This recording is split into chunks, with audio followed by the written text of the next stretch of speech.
درود به همه دوستان و همراهان همیشگی کانال یوتیوب آکادمی آرش. امیدوارم حالتون عالی باشه. با ادامه آموزش نرم افزار پریمیر در خدمت شما هستم. همونطور که احتمالاً اطلاع دارید، خود نرم افزار پریمیر به صورت پیش‌فرض یک سری پریست ها و ترانزیشن ها داره که توی درس های قبل با بعضی از اونها آشنا شدید.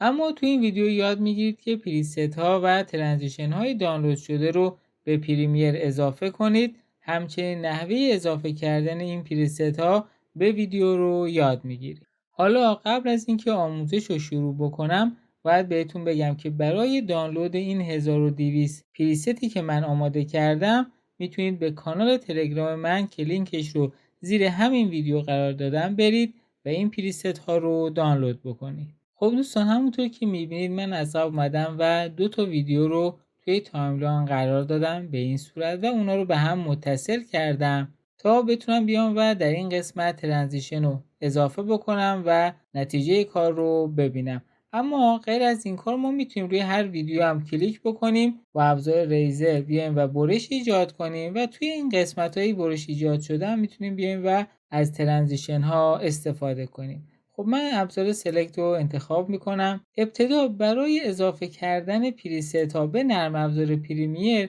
میام و در پنل افکت قرار میگیرم، انتخابش میکنم. اگر این پنل رو ندارید از منوی ویندو میتونید بیاید و پنل افکت رو از اینجا انتخاب بکنید و بعد روی همین پنل افکت کلیک راست میتونید بکنید یا روی این علامت 3 خط اگر کلیک بکنید گزینه ایمپورت پریست رو میبینید، روش کلیک بکنید. حالا میتونیم به اون آدرسی بریم که فایلای خودمون رو دانلود کردیم. من برمیگردم. این فایل هست دوستان که من برای شما توی کانال تلگرام میذارم، میتونید برید و اون رو دانلود بکنید. روش دبل کلیک میکنم. تمام پریست ها در این قسمت قرار دارن. هر کدوم از این پریست ها داره یک سری از فایل ها هستن. به طور مثال من میام و پریست اکشن ترانزیشن رو انتخاب میکنم، دبل کلیک میکنم، واردش میشم و ببینید که دارای یک فایل هست. انتخابش میکنم و گزینه اوپن رو میزنم به این صورت. حالا شما میبینید که در قسمت پریست ها اگر قسمت رو باز کنید یک پوشه‌ای به پریست های شما به این صورت اضافه شده که اگر بازش کنید پوشه های مختلفی داره که هر کدوم از اینها دارای ترانزیشن های مختلفی هستن. اگه دوباره بازش کنم میبینید که این تمام ترانزیشن ها در این قسمت وجود داره. اما من دوباره میخوام برم و از قسمت افکت ها ایمپورت پریست رو بزنم، دوباره برگردم روی پوشه دیگه، مثلا این پوشه آخر رو انتخاب میکنم، دبل کلیک میکنم و دوباره همین پریست رو انتخاب میکنم و گزینه اوپن رو میزنم تا برای من اضافه بشه. در همین پوشه‌ای که در قسمت پریست بود میبینید که الان 2 پوشه اصلی وجود داره که هر کدومش رو باز بکنید باز هم دارای فولدرها و ترانزیشن های مختلفی هست که من به طور مثال میام و این پوشه رو باز میکنم. یکی از این ترانزیشن ها رو میتونم بیام و به ویدیو خودم اضافه بکنم.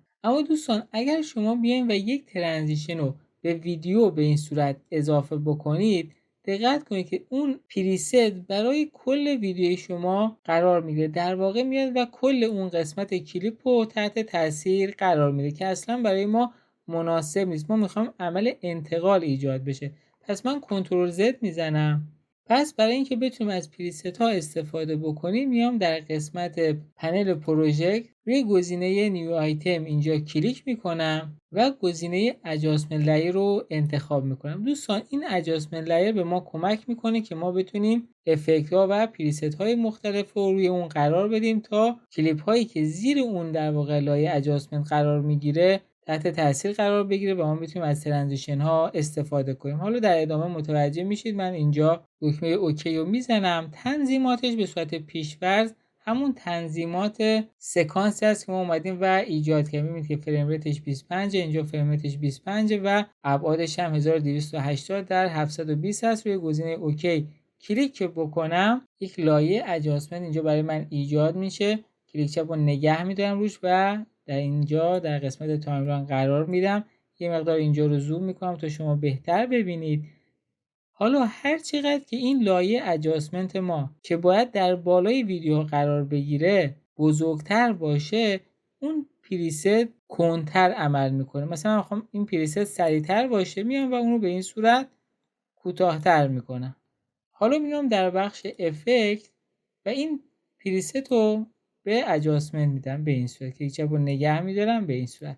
حالا دقت کنید که در بالای این ویدیو این قسمت قرمز رنگ شده، نشون میده که اگر من پلی بکنم ترانزیشن منو به خوبی نشون نمیده. برای اینکه بتونم در پریمیر این پریست رو بهتر ببینم میام در قسمت سیکونس و گزینه رندر افکت رو اینجا میزنم تا بیاد و این افکت رو برای من رندر بکنه. میبینید که الان سبز رنگ شده این قسمت. الان اگه پلی بکنم به این صورت میبینید که ترانزیشن به خوبی برای ما عمل میکنه. بذارید من این ترانزیشن رو یا ادجاستمنت رو اینجا قرار بدم که دو تا ویدیو متفاوت هست تا بهتر عمل کنه. پلی میکنم، ببینید به این صورت ما وارد ویدیوی بعدی میشیم با استفاده از این ترانزیشن. خب بذارید من اینو دلیت بکنم و دوباره بیام در قسمت پروژکت این ترانزیشن رو اینجا بهش بدم، دوباره اینو کوتاه‌تر میکنم به این صورت. دوباره میام در پنل افکت ها و این دفعه یک ترانزیشن یا پریست دیگه رو به کار خودم اضافه میکنم به این صورت و الان اگر پلی بکنم میبینید که یک ترانزیشن زیبای دیگه برای ما به این صورت ایجاد میشه. دوباره کنترل زد میزنم، یک ترانزیشن دیگه انتخاب میکنم، دوباره قرارش میدم و پلی میکنم. پس به این صورت شما میتونید از این پریست های آماده هم برای جذاب شدن ویدیوهای خودتون استفاده بکنید. همچنین دوستان اگر شما خواستید یک پوشه یا یک پریست رو از اینجا دلیت بکنید، کافیه بیاین روی اون پوشه یا اون ترانزیشن کلیک راست بکنید و گزینه دلیت رو بزنید تا برای شما حذف بشه. خب دوستان این تمام مواردی بود که توی این آموزش میخواستم به شما آموزش بدم. امیدوارم که لذت برده باشید. یادتون نره اگه تا حالا کانال منو سابسکرایب نکردید سابسکرایب بکنید و ممنون میشم اگر ویدیو رو لایک بکنید. تا ویدیوی بعدی فعلا بدرود.